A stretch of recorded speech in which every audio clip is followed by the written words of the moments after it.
चलो देखो इस चैप्टर का लास्ट टॉपिक बचा हुआ है, लास्ट दो टॉपिक बचा हुआ है। एक बचा है बीट और दूसरा बचा है डॉपलर इफेक्ट। दोनों को क्या करके पढ़ेंगे।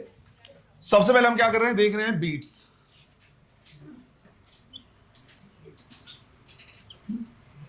समझने की कोशिश करते हैं कि फिनोमेना है क्या, किस टाइप के क्वेश्चंस आएंगे वो दोनों।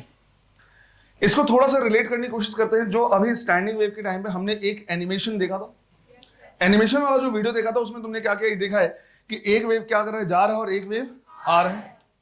अगर तुमने उसको केयरफुली क्या किया होगा, ऑब्जर्व किया होगा, तो ये देखा होगा कि जिस टाइम पे जाने वाला वेव और आने वाले वेव दोनों के मैक्सिमा क्या कर रहे हैं, मिल रहे हैं, तो जो रिजल्टेंट वेव था वो काफी ज्यादा था। तुमने ये भी ऑब्जर्व किया होगा कि जाने वाला वेव अगर इस तरह से और आने वाला वेव इस तरह से, तो ये लगभग जो था प्लेन था। और ऐसा भी था कि जाने वाला वेव इस तरह से है, आने वाला वेव ऐसे मिल रहा है, तो रिजल्टेंट वेव भी कुछ इस तरह का बन रहा है। तो बेसिकली जो रिजल्टेंट वेव है वो कंटिन्यूअसली क्या हो रहा है, इंक्रीज डिक्रीज हो रहा है। जीरो से मैक्सिमम, मैक्सिमम से जीरो, जीरो से मैक्सिमम, अगेन इस तरह से हो रहा है। और ये बेस्ड है कि जब दोनों सुपर इंपोजिंग वेव क्या है, किस टाइप से सुपर इंपोज हो रहे हैं, दोनों के बीच का फेज डिफरेंस 0 डिग्री है या 180 डिग्री है या कुछ और है। तो कंटिन्यूअसली इनके बीच का फेज डिफरेंस 0 से 180, 180 से 360, 360 से ऐसे रिपीट होता रहता है। और उसके हिसाब से जो रिजल्टेंट वेवलेंथ है वो कभी ज्यादा कभी कम, और रिजल्टेंट वेव ही हमने क्या किया है, देखा है। राइट? कुछ वैसा ही, ये तो थोड़ा अलग हो गया, कुछ वैसा ही यहां पे भी है। मान लो अगर ऐसा हुआ कि दो हमारे पास क्या है, वेव्स हैं जिनकी फ्रीक्वेंसी लगभग सेम है, फ्रीक्वेंसी लगभग सेम है या टाइम पीरियड लगभग सेम है, एग्जैक्टली सेम नहीं, लगभग सेम है। तो जब दोनों क्या होते हैं, सुपर इंपोज होते हैं, तो सुपर इंपोजिशन से, सिंस यहां पे तो स्ट्रिंग था, तो वो रिजल्टेंट एम्पलीट्यूड हमको दिख रहा था कि ज्यादा है या कम है। पर यहां पे हम बात करें किसकी, साउंड वेव की, तो साउंड वेव में रिजल्टेंट एम्पलीट्यूड हमें दिखेगा नहीं बल्कि सुनाई देगा। तो उनके कंटिन्यूअसली सुपर इंपोजिशन से जब दोनों के मैक्सिमा सुपर इंपोज होते हैं, तो रिजल्टेंट एम्पलीट्यूड ज्यादा होता है और हमें लाउड वॉइस सुनाई देता है। और इसी तरह से जब उनके दोनों मिनिमा क्या होंगे, सुपर इंपोज होंगे, तो उस टाइम पे जो रिजल्टेंट एम्पलीट्यूड होगा वो क्या होगा, मिनिमम होगा, और हमें जो नॉइज या वॉइस सुनाई देगा वो कम सुनाई देगा। इनके अलावा बीच में और अलग अलग फेज डिफरेंस है, जिससे जो रिजल्टेंट होगा वो 0 से मैक्सिमा के बीच का भी होगा। तो अब होने ये वाला है कि अगर हम क्या करें, यहां पे दो फ्रीक्वेंसी, दो वेव्स जिनकी फ्रीक्वेंसी लगभग बराबर है, सुपर इंपोज कराएं, तो कभी मैक्सिमा, कभी मिनिमा, कभी मैक्सिमा, इस तरह से बनेगा। और हमें जो रिजल्टेंट क्या होगा, सुनाई देगा, वॉइस सुनाई देगा या आवाज सुनाई देगी, वो कभी बहुत लाउड होगी, फिर कभी धीरे होता जाएगा, फिर लाउड होगा, फिर धीरे होता जाएगा, इस तरह से चेंज होगा। इसी टाइप के फिनोमिना को जो कंटिन्यूअसली वैक्स एंड वैन बोलते हैं, इसको वैक्सिंग एंड वैनिंग, इंक्रीज और डिक्रीज होना, इसी को बोलते हैं क्या, बीट। अब अगर हम क्या करें, सही से ऑब्जर्व करें, तो हमने ये देखा कि यार ये भी क्या हो रहा है, 0 से मैक्सिमम जा रहा है। जो रिजल्टेंट है वो भी 0 से मैक्सिमम, मैक्सिमम से 0, 0 से मैक्सिमम, मतलब ये भी अपने आप को क्या कर रहा है, रिपीट कर रहा है। तो रिजल्टेंट जो मिल रहा है वो भी अपने आप को रिपीट कर रहा है। मुझे ये जानना है, सिंस ये एक रिपीटिंग साइकिल है, मुझे ये जानना है कि इसकी फ्रीक्वेंसी या टाइम पीरियड कितना होगा। दो चीजें हो गई। पहला, तो जो वेव सुपर इंपोज हो रहे हैं उनकी खुद की फ्रीक्वेंसी और टाइम पीरियड होगी। उनके सुपर पोजिशन से कभी मिनिमम मिल रहा है, कभी मैक्सिमम मिल रहा है, कभी मिनिमम मिल रहा है, तो 0 से वापस 0 आने में या मैक्सिमम से वापस मैक्सिमम आने में एक कंप्लीट साइकिल होगा। मुझे यह भी जानना है कि 0 से वापस 0 आने में कितना टाइम लगा, वो हो जाएगा उसका टाइम पीरियड, वो कहलाएगा टाइम पीरियड ऑफ बीट। या फिर अगर मैं पर सेकंड इसी साइकिल को देखूं कि एक साइकिल एक सेकंड में कितने बार ये मैक्सिमम मिनिमा हो रहा है, तो हो जाएगी फ्रीक्वेंसी ऑफ बीट। मुझे यही क्या करना है, जानना है।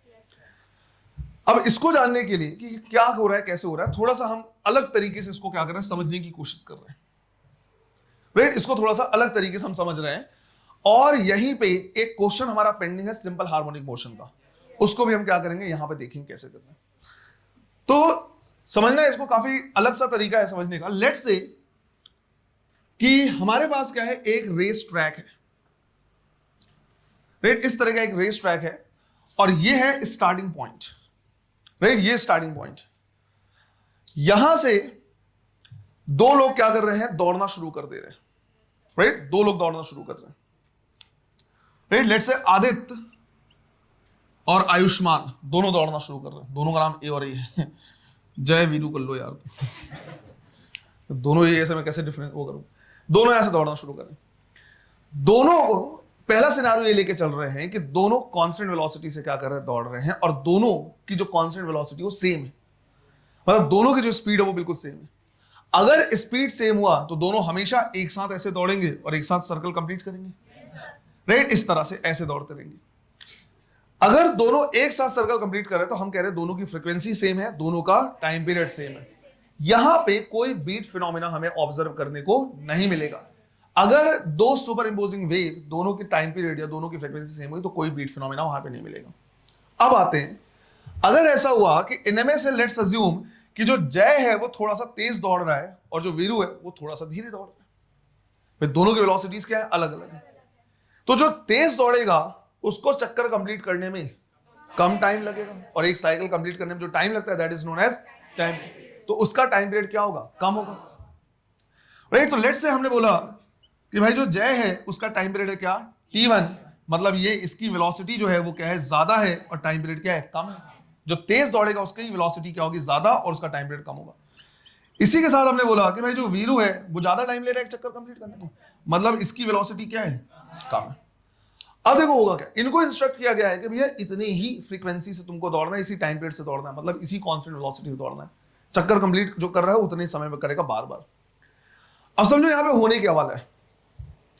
शुरू में दोनों एक साथ थे, जिस टाइम पे दोनों एक साथ थे हम कह सकते हैं कि इनके बीच का फेज डिफरेंस कितना है? 0, कोई फेज डिफरेंस नहीं है। लेकिन जैसे ये दोनों दौड़ना शुरू करेंगे, सिंस जो जय है वो तेज दौड़ रहा है, वो धीरे धीरे क्या करने लगेगा? आगे निकलता जाएगा। तो दोनों दौड़ते गए दौड़ते गए दौड़ते गए, जो जय है वो धीरे धीरे क्या कर रहा है? आगे निकलता जा रहा है।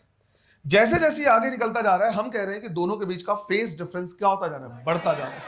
दोनों के बीच का फेज डिफरेंस बढ़ता जा रहा है और बढ़ते बढ़ते बढ़ते बढ़ते एक समय ऐसा आएगा जब दोनों एग्जैक्टली कहां होंगे? अपोजिट होंगे, डायमेट्रिकली अपोजिट। ये वो पॉइंट है, ये वो इंस्टेंस है जिस टाइम पे दोनों के बीच का डिस्टेंस क्या है? मैक्सिमम। दोनों एग्जैक्टली अपोजिट है, फेज अपोजिट है, और इनके बीच का फेज डिफरेंस मैं बोल सकता हूं कितना हो गया? 180 डिग्री, राइट? दोनों एग्जैक्टली अपोजिट है। इस टाइम में इनके बीच का फेज डिफरेंस मैक्सिमम है। अब समझो क्या होने वाला है।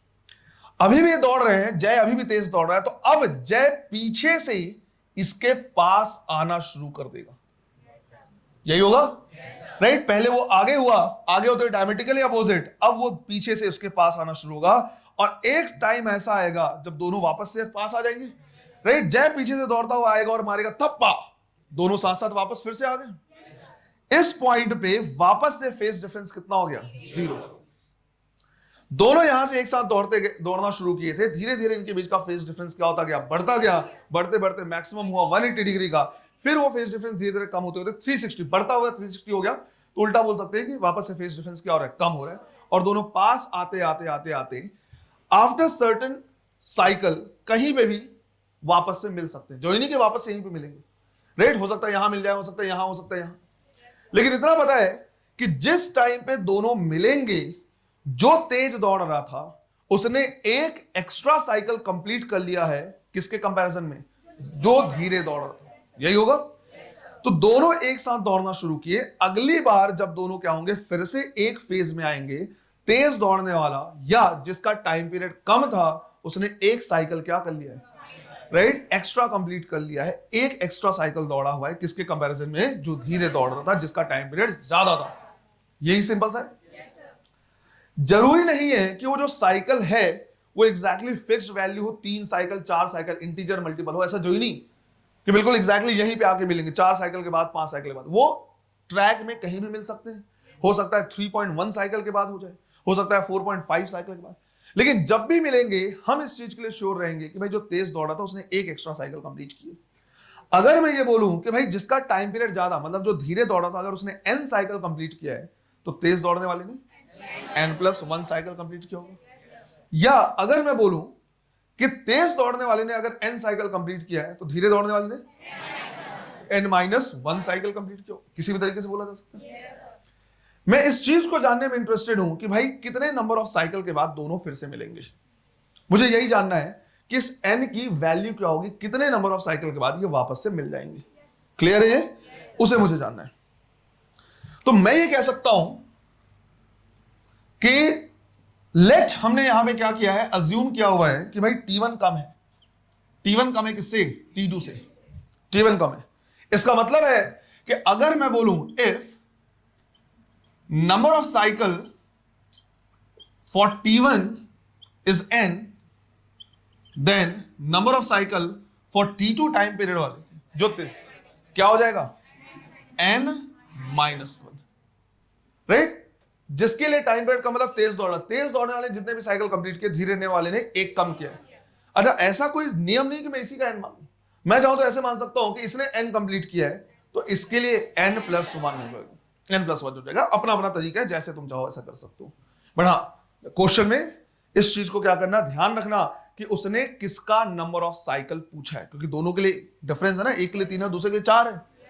तो क्वेश्चन में इस चीज का क्या करना, ध्यान रखना। डेरिवेशन करने में तो कोई दिक्कत नहीं, मैं किसी का कुछ भी मानूं, पर क्वेश्चन में स्पेसिफिक ये देख लेना कि भैया उसने किसके लिए पूछा हुआ है, राइट। स्लो वाले का पूछा है कितने साइकिल कंप्लीट हो रहे हैं, या फास्ट वाले का कितना साइकिल कंप्लीट हो रहा है, इस चीज का थोड़ा सा ध्यान रखना।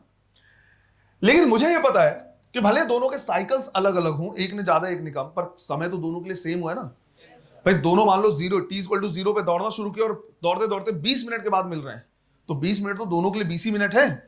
भले एक ने कम साइकिल कंप्लीट किया, दूसरे ने ज्यादा साइकिल कंप्लीट की, यही हुआ। तो समय तो दोनों के लिए सेम है, और उस टाइम को जितने टाइम के बाद ये वापस मिल रहे हैं, मैं निकाल सकता हूं, या तो मैं इसको मल्टीप्लाई कर दूं इसके टाइम पीरियड से, या तो इसको मल्टीप्लाई कर दूं इसके टाइम पीरियड से, दोनों के लिए निकाल सकते हैं। तो या तो हम n इंटू t1 लिख सकते हैं, या n-1 इंटू t2 लिख सकते हैं, दोनों के लिए टाइम सेम रहेगा। जो धीरे दौड़ेगा उसने ज्यादा साइकिल कंप्लीट किया है, जो तेज दौड़ेगा उसने कम साइकिल कंप्लीट किया। सॉरी, उल्टा बोल दिया मैंने, राइट। जिसका टाइम पीरियड ज्यादा है उसने कम साइकिल कंप्लीट किया, और जिसका टाइम पीरियड कम है उसका ज्यादा साइकिल होगा। सिंपल सा ये लॉजिक है, राइट। बस ओवरऑल टाइम दोनों के लिए क्या होगा, सेम होगा। अच्छा, एक चीज और, दोनों एक साइकिल के बाद मिले, अगर अभी भी रेस चलती रही तो तेज दौड़ने वाला फिर से आगे निकलना रहेगा, फिर से आगे निकलने लगेगा, फिर से फेस डिफरेंस बढ़ता जाएगा बढ़ता जाएगा बढ़ता जाएगा, और 180 पे बचेगा। उसके बाद फिर वो पीछे से पास आने लगेगा, और दोबारा कब पास आएगा, जब वो कितना एक्स्ट्रा साइकिल लगा चल लेगा, 2 एक्स्ट्रा साइकिल चलने के बाद फिर से वापस आ जाएगा। इस तरह का प्रोसेस बार बार चलता रहेगा, बार बार वो फेज में आएंगे, फिर आउट ऑफ फेज जाएंगे, फिर इन फेज आएंगे, फिर आउट ऑफ फेज जाएंगे, होता रहेगा ही नहीं होता रहेगा, ठीक। यहां से पहले मैंने सोचा कि एक काम करते हैं, n की वैल्यू निकाल लेते हैं। n मतलब जितने साइकिल के बाद वो वापस आ रहे हैं, और ये n किसके लिए लिया है, जो टाइम पीरियड कम है, मतलब जो ज्यादा तेज दौड़ रहा है। तुम चाहो तो इसके लिए n और इसके लिए n+1 मान सकते हो, कोई डिफरेंस नहीं आएगा। तो मैं यहां से लिख रहा nt1, इसको मल्टीप्लाई कर दो तो हो जाएगा nt2 - t2। मुझे किसकी वैल्यू निकालनी है, n की वैल्यू। तो मैं t2 को इधर ले आ रहा हूं और इसको इधर ले जा रहा हूं, तो यहां से n कॉमन निकल जाएगा, और क्या आ जाएगा, t2 - t1। तो यहां से n की value I t2 divide by t2 - t। ये मैंने निकाल लिया कि कितने साइकिल के बाद दोनों वापस आने वाले, तो वो आ रहा है t2 divide by t2 - t1। Obviously बात है, ज्यादा में से माइनस। और अगर उल्टा n किसके लिए पूछ लेगा, राइट, दूसरे के लिए, तो -1 करके आंसर दे देना। अपने हिसाब से वो देख लेना किसके लिए पूछा है, कैसा पूछा होगा। फिर मैंने सोचा एक काम करते हैं, जब मैंने ये निकाल लिया कि कितने साइकिल के बाद दोनों वापस मिलने वाले हैं, तो मैं ये भी निकाल सकता हूं कितने टाइम के बाद दोनों वापस मिलने वाले हैं। तो मैं चाहूं तो n को मल्टीप्लाई कर दूं t1 से, चाहे मैं यहां पे n-1 करके मल्टीप्लाई कर दूं t2 से। तो मुझे जानना है कितने टाइम के बाद दोनों वापस सेम फेज में आ रहे हैं। तो पहले सेम फेज में थे, जितने टाइम के बाद वापस से दोनों सेम फेज में आएंगे, तो एक तरीके से एक साइकिल कंप्लीट हो गया, राइट, वो जाएगा टाइम पीरियड। तो मैं यहां से t निकाल रहा हूं, मैं निकाल दे रहा हूं यहां से n इंटू t1 से। n की वैल्यू है t2, तो ये हो जाएगा ऊपर में t1 t2 divide by t2 - t। Reciprocal अगर मैं ले लूं तो 1/t = मैं लिख सकता हूं t2 - t1 divide by t1 t2। और अगर मैं इनको अलग अलग करूं तो ये हो जाएगा t2 divide by t1 t2 minus t1 divide by t1 t2, right. तो यहां से आ जाएगा ये 1/t = t2 से t2 कैंसिल, क्या आ गया 1/t1, और t1 से t2, t1 से t1 1/t2, राइट। 1/t को हम क्या कर सकते हैं, फ्रीक्वेंसी में लिख सकते हैं। तो ये हो जाएगा फ्रीक्वेंसी इज इक्वल टू, ये हो जाएगा ν1 माइनस ν2। भाई जिसका टाइम पीरियड कम है उसकी फ्रीक्वेंसी क्या होगी, ज्यादा होगी। तो दोनों की फ्रीक्वेंसी का हम क्या कर लेंगे, राइट, डिफरेंस लेंगे। और ये डिफरेंस हमेशा लेंगे, जो भी ज्यादा होगा उससे कम को। या तो हमने रैंडम अपने मन से मान लिया है कि कौन ज्यादा है, कौन धीरे दौड़ रहा है, कौन तेज दौड़ रहा है, भाई कुछ भी ज्यादा हो सकता है। तो ये वो फ्रीक्वेंसी है। इसका मतलब ये हुआ कि कितने, 1 सेकंड में कितने बार दोनों पास पास आएंगे, राइट। और टाइम पीरियड अगर मैं निकाला है तो इसका मतलब है कितने टाइम के बाद दोनों वापस फेज में आएंगे। एक साथ फेज में थे, दौड़ते गए फिर से फेज में आए, तो इसका मतलब है कितने टाइम के बाद दोनों वापस से फेज में आएंगे। और फ्रीक्वेंसी जो निकाली है इसका मतलब है 1 सेकंड में दोनों कितने बार फेज में आएंगे, राइट। ये मतलब हो गया फेज फ्रीक्वेंसी का और टाइम पीरियड का। यही जो हमने क्या किया यहां पे लिखा है that is known as beat frequency. इसको इमेजिन करने की कोशिश करो वापस से बीट से। यहां पे हमने बोला दोनों एक साथ दौड़ रहे थे, दोनों का टाइम पीरियड लगभग पास पास है, एग्जैक्टली सेम नहीं होना चाहिए, लगभग पास पास है।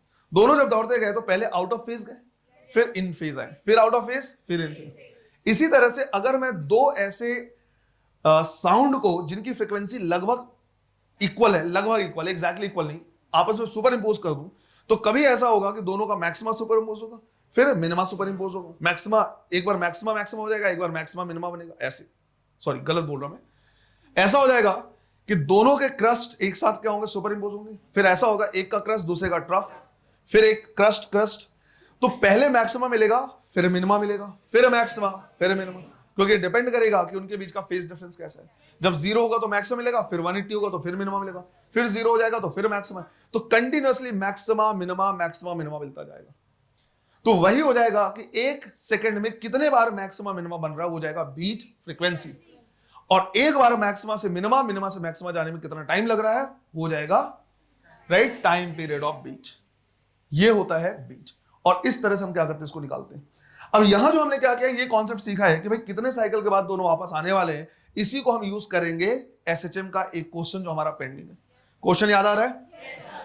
दो पेंडुलम है हमारे पास, राइट। एक का लेंथ 1 सेंटीमीटर, दूसरे का शायद 16 सेंटीमीटर बोला हुआ है। अगर दोनों को एक साथ छोड़ेंगे तो दोनों का टाइम पीरियड अलग अलग होगा। भाई जो लंबा पेंडुलम उसका टाइम पीरियड ज्यादा, मतलब धीरे हो जाएगा। तो वापस से दोनों क्या होंगे, एक बार फिर से तो सेम फेज में आ सकते हैं ना। तो कैसे आएंगे, वो ऐसे ही निकालेंगे। बिल्कुल इसी तरह से क्या करना है, निकालना है, और वहां से निकाला जा सकता है। क्लियर है ये, है ना। पहले हम बीट लिखेंगे, उसके बाद हम क्या करेंगे, उस क्वेश्चन को यहां पे देख लेंगे। पहले क्या करना है, वो लिखना है, डेफिनेशन लिख लेना है।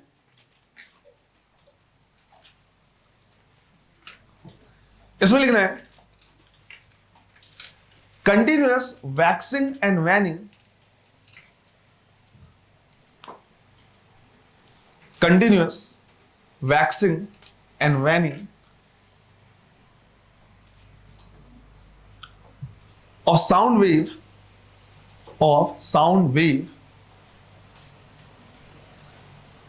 when two waves of similar frequency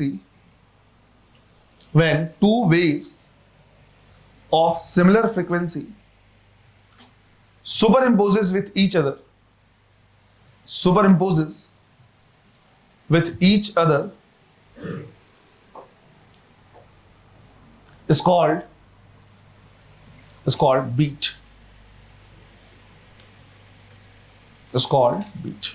clear? ये एक सेकंड और रुक जाओ। ये तो हमने क्या किया था, बस एग्जांपल लिया था, इसको हमको ड्रॉ करने की जरूरत नहीं है। बट यहां पे मैं क्या कर रहा है, एक्चुअली इस तरह से ड्रॉ कर रहा है कि भाई किस टाइप से हमको क्या होगा, मैक्सिमम और मिनिमम मिलेगा। अब एक चीज समझना है, यहां से हम क्या, यहां पे क्या कर रहे हैं, हैंड से ड्रॉ कर रहे हैं, तो ये एग्जैक्टली नहीं बनने वाला है, राइट। एग्जैक्टली बिल्कुल भी नहीं बनेगा कि एक बार उतनी ही साइकिल के बाद मैक्सिमा बने फिर मिनिमा। हैंड से ड्रॉ कर रहे हैं, बस समझ लेना है तुमको। तो लेट से हमने क्या किया, इस तरह से लिया कि दो फ्रीक्वेंसी को हम क्या करा रहे हैं, सुपर इंपोज करा रहे हैं। तो ये पहला हो गया, ये दूसरा हो गया, और ये रिजल्टेंट हो गया, राइट। पहले का जो टाइम पीरियड है वो कम है, मतलब फ्रीक्वेंसी ज्यादा होगी। तो हमने मान लिया लेट से कि ये इसकी फ्रीक्वेंसी इस तरह से ऐसे, ये हो गया न्यू वन। दूसरे का टाइम पीरियड क्या है, ज्यादा है, मतलब फ्रीक्वेंसी क्या होगी, कम होगी। हमने मान लिया वो इस तरह से ऐसे। अब अगर हम क्या करें, चेक करें, तो हमको ये देखने मिल जाएगा कि कभी ऐसा होगा कि दोनों का, एक का मैक्सिमा दूसरे के मिनिमा के साथ, कभी ऐसा होगा मिनिमा मैक्सिमा, और कभी ऐसा हो सकता है कि मैक्सिमा मैक्सिमा सुपर इंपोज हो जाए। जैसे यहां पे मैं थोड़ा सा ऐसे लेके चल रहा हूं कि लेट से दोनों का मैक्सिमा सुपर इंपोज हुआ है। फिर मुझे यहां पे क्या है, देखने ऐसे भी मिल रहा है कि एक का मिनिमा दूसरे के मैक्सिमा के साथ सुपर इंपोज हो रहा है। फिर ऐसा दिख रहा है कि यार दोनों के मैक्सिमा फिर से सुपर इंपोज हो रहे हैं। हाथ से ड्रॉ है वो ऐसे ही दिखेगा और कुछ नहीं। तो हम ये कहेंगे कि भाई जहां पे दोनों के सेम वो सुपर इंपोज होंगे वहां पे मैक्सिमा मिलेगा, जहां पे अपोजिट होंगे वहां पे मिनिमा, क्योंकि आउट ऑफ फेज है, 180 का फेज है, फिर मैक्सिमा। तो कंटिन्यूअसली मैक्सिमा मिनिमा मिलते रहता है। तो यहां जो मुझे क्या मिलता है, वेव मिलता है, वो कुछ इस तरह से, जहां पे मैक्सिमा होगा वहां पे मैक्सिमम फ्रीक्वेंसी, फिर जैसे जाएंगे इधर पे मिनिमम, फिर धीरे धीरे क्या हो जाएगा, मैक्सिमम। तो हमें जो फ्रीक्वेंसी यहाँ पे देखने मिलती है वो ऐसे मिलता है। ये धीरे धीरे क्या होता है, कम होता जाता है, फिर बढ़ता जाता है, ऐसे। इस तरह से बीट हमको क्या है, मिलता है। ये न्यू वन हो गया, ये क्या हो गया, न्यू टू। इसको बिल्कुल उसी कहानी से तुम क्या कर सकते हो, इसी स्टोरी से रिलेट कर सकते हो। पहले दोनों फेज में थे, फिर आउट ऑफ फेज गए, फिर सेम फेज में आने लगे, ऐसा कंटिन्यूअसली इस तरह से मिलता है ना। हैंड ड्रॉन है वो, बिल्कुल वो नहीं कर सकते, बेसिकली तुमको क्या करना है, ऐसे ड्रॉ कर लेना है। क्लियर है ये? चलो बना लो। देखो तो अभी हम क्या करेंगे, बीट के क्वेश्चन करेंगे, पर यहां पे जो मैंने तरीका क्या किया तुमको बताया है, राइट, वो समझ में तो आया ना। पर्टिकुलर रेस ट्रैक में दौड़ने वाला कि कितने साइकिल के बाद वापस आएंगे, बिल्कुल उसी तरह की कहानी क्या है यहाँ पे। तो ये क्वेश्चन एसएचएम में याद करो पेंडिंग था, मैंने लिखाया था कि बीट के टाइम पे हम करेंगे, तो उसी क्वेश्चन को एक बार करना है, ये लिख लेना है यहाँ पे, भले तुम्हारे क्वेश्चन पेपर में दिया है पर लिख लेना। क्वेश्चन लिख लो, मैं बोल दे रहा हूं। Two simple pendulums of length 1 metre and 16 meters, two simple pendulums of length 1 meter and 16 meter respectively are given small displacement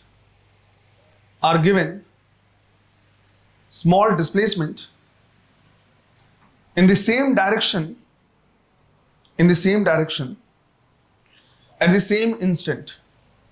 at the same instant.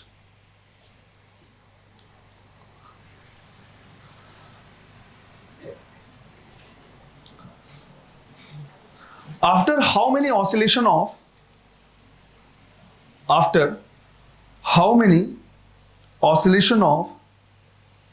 shorter pendulum, they will again be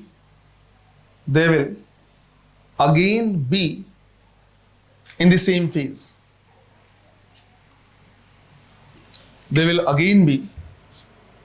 same phase. कहानी clear है भाई? जो लंबा pendulum है उसके लिए time period ज्यादा होगा, धीरे धीरे वो करेगा। तो एक साथ हो रहे थे लेकिन दोनों अलग अलग टाइम पीरियड से ऐसे क्या कर रहे हैं, ऑसिलेट कर रहे हैं। तो यही बोला है कि शॉर्टर पेंडुलम के कितने साइकिल के बाद दोनों फिर से सेम फेज में होगा। अब कोशिश कर सकते हो क्या उससे, ट्राई करो जरा एक बार। हाँ ये लो,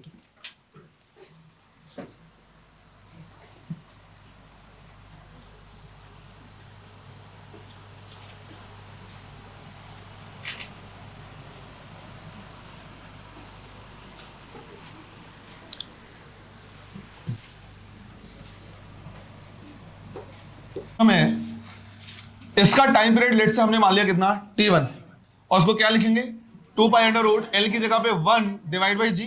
लेट से ये मान लिया हमने t0। लॉन्गर पेंडुलम के लिए टाइम पीरियड लिखेंगे t2, जिसको लिखेंगे 2 pi under root 16 by g. इसको लिख सकते हैं 4 times of 2 pi under root 1 by g, ऐसे लिखा जा सकता है।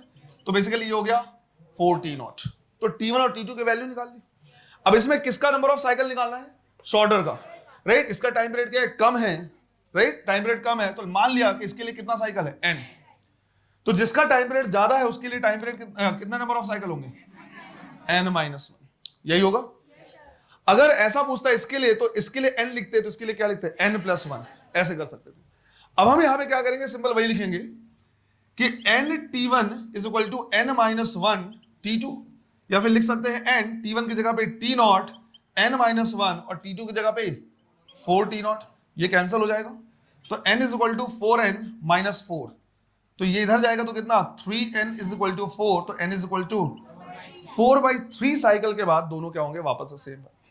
अगर पूछ ले कितने टाइम के बाद, तो 4/3 जो है उसको t1 से मल्टीप्लाई कर देना, टाइम पीरियड निकाल सकते हो, लेंथ दिया हुआ है, जी की वैल्यू सब रख के। अगर पूछता लंबे वाले पेंडुलम ने जिसका टाइम पीरियड ज्यादा, उसने कितना साइकिल कंप्लीट किया, तो n-1 मतलब 1/3 साइकिल इसने क्या किया, कंप्लीट किया। क्लियर है ये? इस तरह से उसी मेथड से हम ऐसा क्वेश्चन सॉल्व कर सकते थे। ये था एसएचएम का क्वेश्चन, लिखने के बाद बॉक्स में बंद कर देना है। बीट का सिर्फ एक छोटा सा हमने क्या किया है, टॉपिक वो उठाया था, क्या बोलते हैं, लॉजिक उठाया था सॉल्व करने के लिए, बस। और वापस आते हैं बीट के क्वेश्चन पे। इसको पहले चलो देखो, अब हमें क्या करना है, सॉल्व करना है बीट्स के प्रॉब्लम। बीट के जो यहाँ पे क्वेश्चन आने वाले वो बिल्कुल वैसे होते हैं जैसे रिडल्स होते थे पहले, राइट। नॉर्मली जिस तरह से क्वेश्चंस होते थे वैसे ही है। तो इसके क्वेश्चंस को हम आराम से क्या कर सकते हैं, कॉमन सेंस से सॉल्व कर सकते हैं, पर दिक्कत वही है अगर बना तो बिल्कुल तुरंत समझ में आ जाएगा और तुरंत बनने लगेगा, और नहीं तो यही क्वेश्चन तुमको पहाड़ भी लग सकते हैं, राइट। थोड़ा सा अगर ये स्ट्राइक कर गया तो आराम से बन जाएगा, अदरवाइज दिक्कत भी हो सकती है। बीट की फ्रीक्वेंसी निकालने के लिए जनरली तुमसे क्या करेगा, क्वेश्चन पूछेगा। और बीट की फ्रीक्वेंसी कैसे निकालते हैं, दोनों फ्रीक्वेंसी के डिफरेंस से, जो भी ज्यादा होगा उससे कम वाले को माइनस कर देना। क्लियर है ये? अब यहां पे हम क्या करेंगे, मोस्टली यूज करते हैं ट्यूनिंग फोर्क को।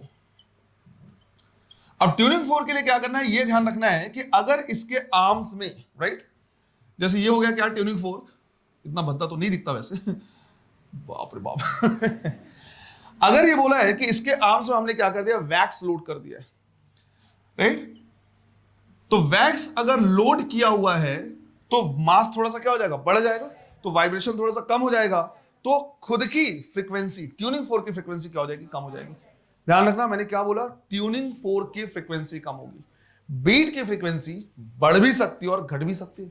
भाई दो चीजों का डिफरेंस है ना, बीट की फ्रीक्वेंसी क्या है, दो का डिफरेंस है, तो दोनों का डिफरेंस हो सकता है बढ़े, हो सकता है घटे, वो अलग मैटर है।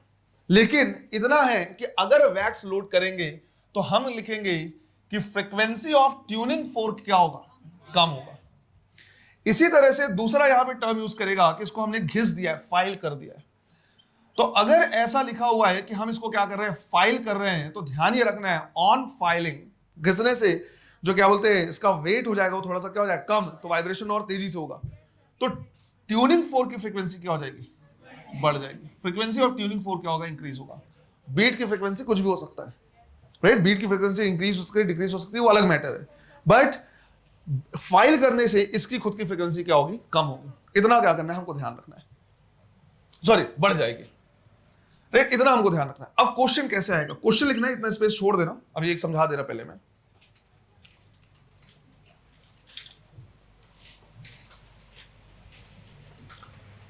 राइट, इतना स्पेस छोड़ देना, इसको लिख लेना, पहले क्वेश्चन लिख लो। Two tuning forks A and B, two tuning forks A and B produces a beat of frequency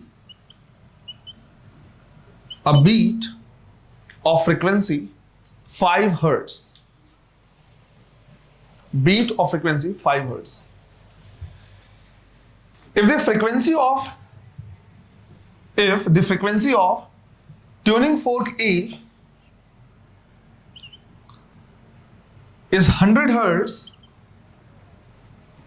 if the frequency of tuning fork A is 100 hertz, then find the frequency of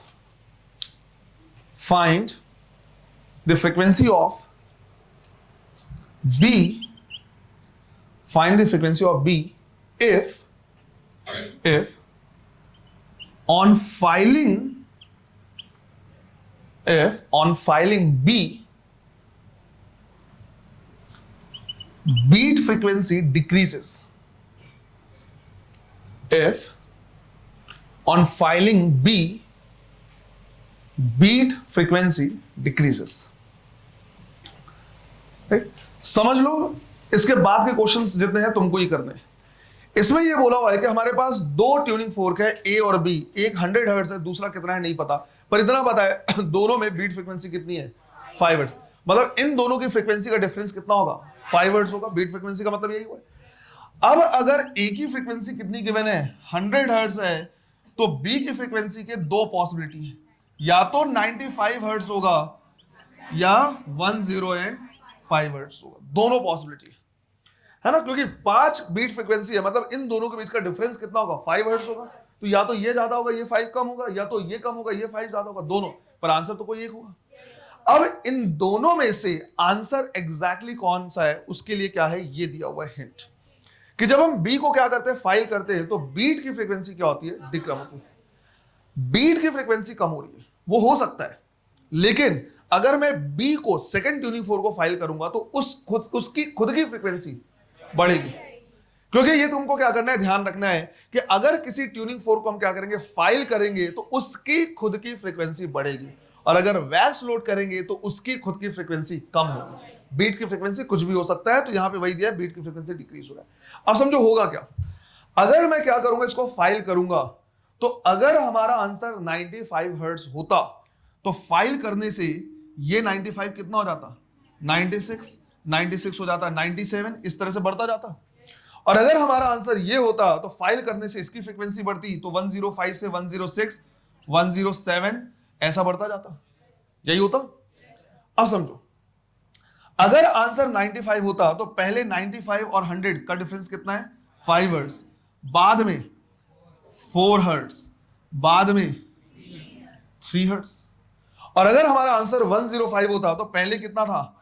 5 hertz था, बाद में 6 hertz, उसके बाद 7 hertz. बात आई समझ में? Right? हम अभी वो नहीं कर रहे हैं, अभी हम सिर्फ देख रहे हैं कि भाई दोनों को हमने फाइल किया और फाइल करने से इनकी फ्रीक्वेंसी देखो बढ़ती हुई दिख रही है। अगर 95 होता तो 96 हो जाता, 97 हो जाता, और 105 होता तो 106, 107 होता। अब मुझे देखना है बीट की फ्रीक्वेंसी में क्या डिफरेंस आता। तो 95 और 100 के बीच का अंतर है 5, 96 और 100 के बीच का 4, 97 और 3। इसमें अगर 100 और 5 के बीच का 5, 6 के बीच का 6, 7 के बीच का 7, इसमें मुझे दिख रहा है कि यार बीट की फ्रीक्वेंसी क्या हो रही? कम हो रही। और अगर इसमें देखो तो बीट की फ्रीक्वेंसी बढ़ रही है। हमारे क्वेश्चन के अकॉर्डिंग बीट की फ्रीक्वेंसी कम होनी चाहिए, कम होगी, मतलब आंसर क्या होगा? 95 हर्ट्ज, क्योंकि इसमें जो बीट की फ्रीक्वेंसी है कम हो रही है और इसमें बीट की फ्रीक्वेंसी बढ़ रही है, मतलब हमारा आंसर 105 नहीं हो सकता। कोई मैथ्स कुछ सब लगाने की जरूरत नहीं है, थोड़ा सा कॉमन सेंस लगाओगे तो वहां से आंसर मिल जाएगा। क्या ये बात आई समझ में? yes, इसको नोट करो, क्वेश्चंस करते हैं। क्वेश्चन लिखना है,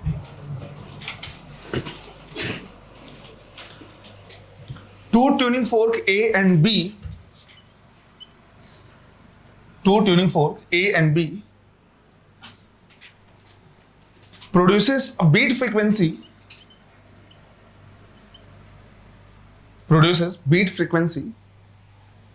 of 4 hertz,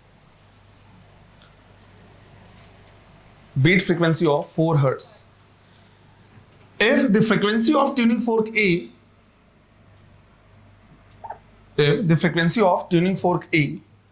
is 50 hertz, then find the frequency of tuning fork B. Find the frequency of tuning fork B if on loading wax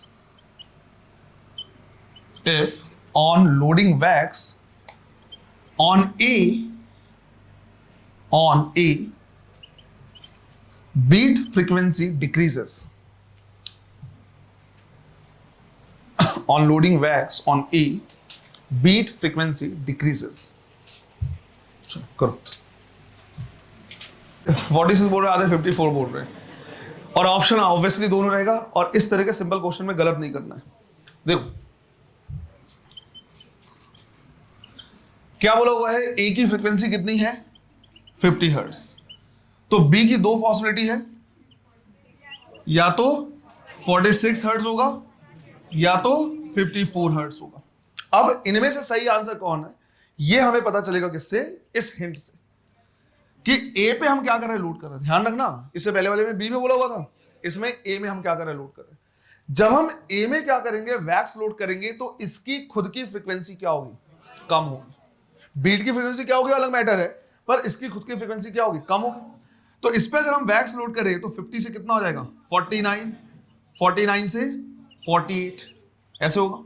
अब समझो, अगर हमारा आंसर 46 होता तो 46 और 50 के बीच का डिफरेंस कितना था? 4 हर्ट्ज। 46 और 49 3 हर्ट्ज, 46 और 48 2 हर्ट्ज। और अगर हमारा आंसर होता 54 तो 50 और 4 के बीच का 4 हर्ट्ज, 49 और 54 5 हर्ट्ज, 48 और 54 राइट 6 हर्ट्ज। जब ये आंसर है तो बीट फ्रीक्वेंसी क्या हो रहा है? कम हो रहा है। और जब ये आंसर है तो बीट फ्रीक्वेंसी बढ़ रहा है। पर हमारे क्वेश्चन के अकॉर्डिंग बीट फ्रीक्वेंसी कम होना चाहिए, मतलब हमारा आंसर होगा 46, राइट? ये नहीं 46। क्लियर है? चलो जल्दी से नोट करो। A and B, two tuning fork A and B produces a beat of frequency 2 hertz. Produces a beat of frequency 2 hertz.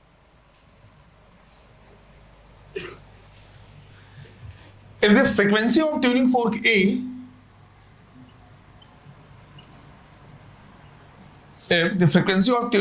A is 50 hertz, is 50 hertz, then find the frequency of tuning fork B. Find the frequency of tuning fork B if on loading wax, if on loading wax on tuning fork B, if on loading wax on tuning fork B, beat frequency does not change. If on loading wax on tuning fork B, beat frequency does not change. करो 48। हाँ, दो ही तो possibility है, आधे 48 आधे sir उसमें नहीं दिख रहा है तो 52 बोल दो। यार ये सारे क्वेश्चन ऐसे हैं जिसमें गलती नहीं होनी चाहिए, ना कोई कैलकुलेशन ना इंटीग्रेशन ना कुछ करना है ना। हाँ, तो कॉमन सेंस तो कॉमन उतना नहीं होता वैसे बाय द वे। ए की फ्रीक्वेंसी कितना बोला हुआ है, तो बी की फ्रीक्वेंसी दो पॉसिबिलिटी है, या तो 48 या तो 52 हर्ट्ज। अब क्या बोला हुआ है, किस पे वैक्स लोड कर रहे हैं, बी पे। तो अगर हम बी पे वैक्स लोड करेंगे तो बी की फ्रीक्वेंसी क्या होगी। अगर हमारा आंसर 52 होता और हमने इसमें वैक्स लोड किया इतना कि ये कम होके अगर ये हो जाए 48 हर्ट्ज, अरे कम होगा ना, तो कम होके कितना, इतना वैक्स लोड कर दिया कि 52 से कितना हो गया 48। तो पहले 50 और 52 के बीच में डिफरेंस कितना है, 2 हर्ट्ज। अब इन दोनों में 50 और 48 में डिफरेंस कितना है, क्या बीट की फ्रीक्वेंसी चेंज हुई। जबकि इसमें तुम कितना भी वैक्स लोड करते हो 48 से 47 46 48 करते रहेगा, बीट की फ्रीक्वेंसी बढ़ती ही जाएगी। तुम इसमें कितना भी वैक्स लोड कर लो 48 से अगर तुम इसको 44 भी कर दोगे तो भी बीट की फ्रीक्वेंसी क्या होती जाएगी, बढ़ती जाएगी, सेम होने का कोई चांस नहीं। जबकि यहां पे सेम होने के चांस है कि भाई 52 पहले ज्यादा था, 2 हर्ट्ज ज्यादा था, वैक्स लोड करने से 2 हर्ट्ज क्या हो गया, कम हो गया। तो पहले भी 2 हर्ट्ज की बीट फ्रीक्वेंसी थी, अब भी 2 हर्ट्ज की बीट फ्रीक्वेंसी है। तो बीट फ्रीक्वेंसी इसमें क्या हो रहा है, कांस्टेंट, मतलब पहले रहा होगा कितना 52 हर्ट्ज। सिंपल सा। एक और करें, चलो करो।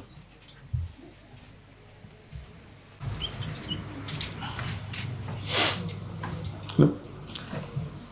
10 tuning forks are arranged in increasing order of their frequencies. 10 tuning forks are arranged in increasing order of their frequencies. Full stop. Each consecutive tuning fork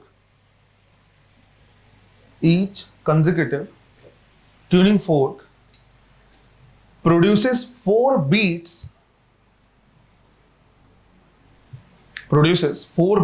per second with each other. 4 beats per second with each other.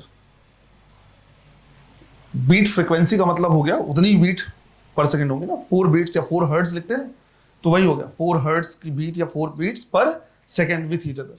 Full stop. If the frequency of last tuning fork, if the frequency of last tuning fork is double the frequency of first tuning fork, frequency of last tuning fork is double the frequency of first tuning fork, then find the frequency of first tuning fork. Then find the frequency of first tuning fork. सारे question physics के नहीं, बिल्कुल general mathematics जो होते हैं ना, वो सब रिडल वैसी टाइप के क्वेश्चंस हैं। करो। इस तरह से क्या है, अरेंज्ड है। राइट, ये 10th है और ये जो है ये फर्स्ट ट्यूनिंग फोर्क है। अब बोला है इनकी फ्रीक्वेंसी क्या हो रही है, इंक्रीजिंग ऑर्डर में है। राइट, ये सेकंड ट्यूनिंग फोर्क हो गया, ये थर्ड हो गया और फ्रीक्वेंसी इंक्रीजिंग ऑर्डर में। अब ये भी बोला हुआ है कि इन सबके बीच में जो बीट फ्रीक्वेंसी है वो 4 हर्ट्ज की है, मतलब जो अगला ट्यूनिंग फोर्क है उसकी 4 हर्ट्ज फ्रीक्वेंसी बढ़ जाएगी। तो अगर फर्स्ट के लिए फ्रीक्वेंसी n मान लूं तो सेकंड के लिए क्या हो जाएगा n+4, थर्ड के लिए n+2 × 4। सिंपल सा तरीका। तो 10th के लिए n+9 × 4 मतलब n+36, यही हो जाएगा। है ना, पहले में 4, थर्ड में 2 इंटू 4 मतलब 8, करते करते 10th में 9 इंटू 4। अब ये गिवन है कि जो लास्ट वाली फ्रीक्वेंसी है दैट इज n+36, वो फर्स्ट का क्या है, डबल है। बस हो गया।